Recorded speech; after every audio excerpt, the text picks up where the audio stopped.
ॐ एकदन्ताय विद्महे वक्रतुण्डाय धीमहि तन्नो दन्ती प्रचोदयात्।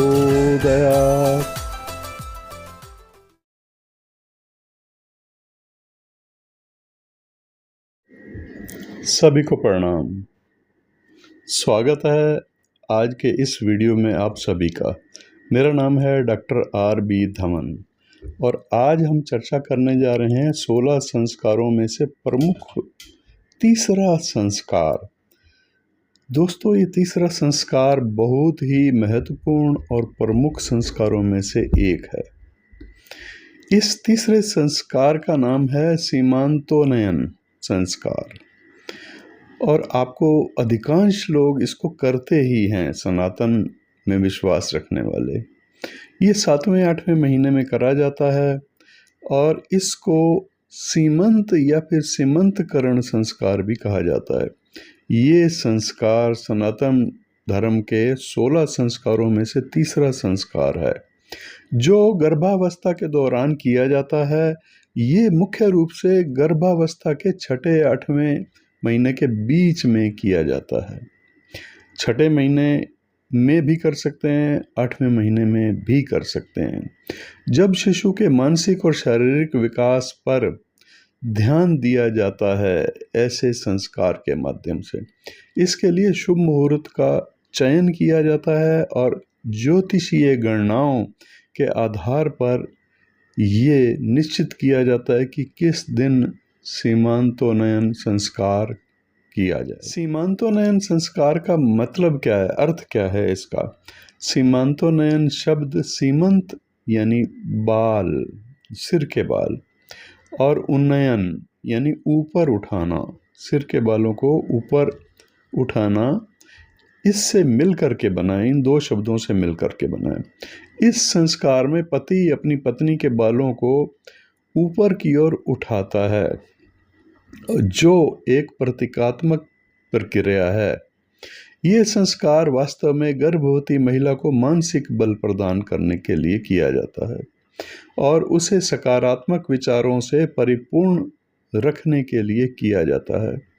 सीमांतोन्नयन संस्कार का महत्व ये है कि ये संस्कार गर्भ में पल रहे शिशु के मानसिक विकास के लिए महत्वपूर्ण माना जाता है और इस संस्कार के माध्यम से शिशु को अनेक प्रकार से आध्यात्मिक विचारों के साथ जोड़ा जाता है, या ये कह सकते हैं कि शिशु को देवी देवताओं और मंत्रों और नवग्रहों के मंत्रों से संस्कारित किया जाता है, जिससे उसे ग्रहों की अनुकूलता प्राप्त हो सके और ये संस्कार गर्भ में पल रहे शिशु की ग्रहण शक्ति, स्मरण शक्ति, यादाश्त, मेधा शक्ति, बुद्धि, बल, इनको विकसित करने के लिए, इस प्रयोजन के लिए किया जाता है। मान्यता ये है कि ये संस्कार माँ के स्वभाव में बदलाव लाता है और उसे मानसिक शांति भी प्रदान करता है, जिससे कि गर्भ में पल रहे शिशु का सकारात्मक रूप से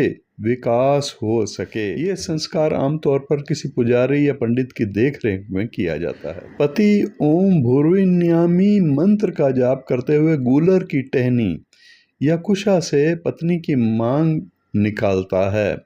इसके बाद ऋग्वेद के कुछ मंत्रों का पाठ किया जाता है। गर्भवती महिला को घर के बुजुर्ग महिलाएं ये सब मिलकर के आशीर्वाद देते हैं जो उससे बड़े होते हैं, और आशीर्वाद अंत में महिला को घी मिला करके खिचड़ी खाने की सलाह दी जाती है। ये कर्मकांड हैं इस संस्कार के समय किए जाने वाले। गर्भ के 6ठे या फिर 8वें महीने में ये संस्कार किया जाता है। इस संस्कार का फल भी गर्भ की शुद्धि ही है। जैसे इससे पहले वाला पुंसवन संस्कार तीसरे महीने जो किया जाता है, उसमें भी प्रयोजन यही है कि गर्भ की विकास में कोई अवरोध ना हो और शुद्धि गर्भ की बनी रहे और संतान की प्राप्ति, योग्य संतान की प्राप्ति हो। इन्हीं कामनाओं के साथ दूसरा जो पुंसवन था। इसी तरह से सीमांतोन्नयन संस्कार भी गर्भ की शुद्धि और पुष्टि के लिए किया जाता है। मानसिक विकास, आध्यात्मिक जागरण, आने वाले शिशु को संस्कारों से जोड़ना ही इस संस्कार का मुख्य उद्देश्य होता है।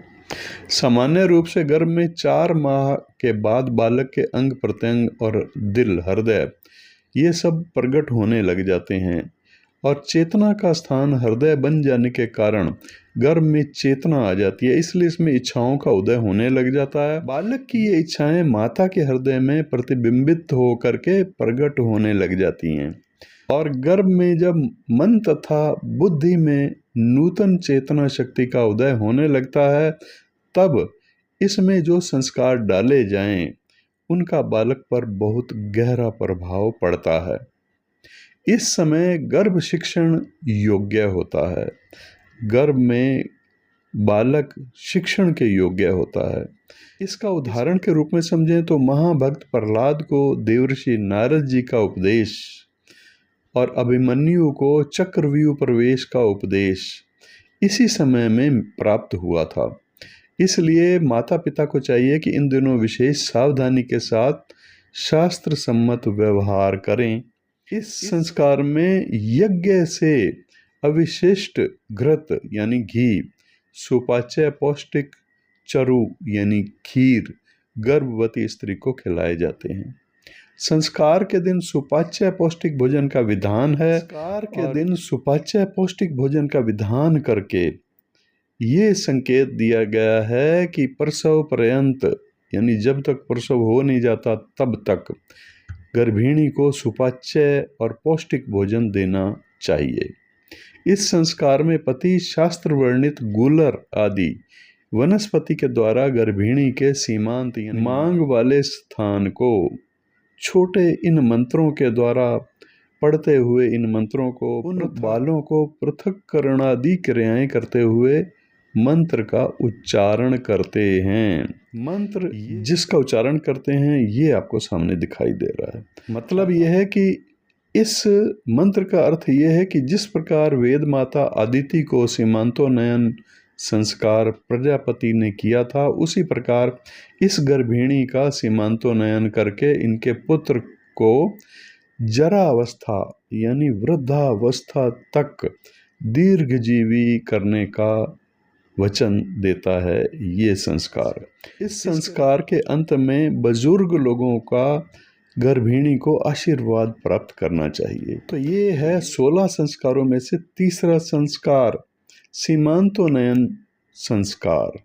इस संस्कार की आवश्यकता भी गर्भधारण संस्कार और पुंसवन संस्कार की तरह गर्भ में पल रहे शिशु और गर्भवती माता को मानसिक बल प्रदान करना, सकारात्मक विचारों से परिपूर्ण करना है। दोस्तों, ये था आज का वीडियो।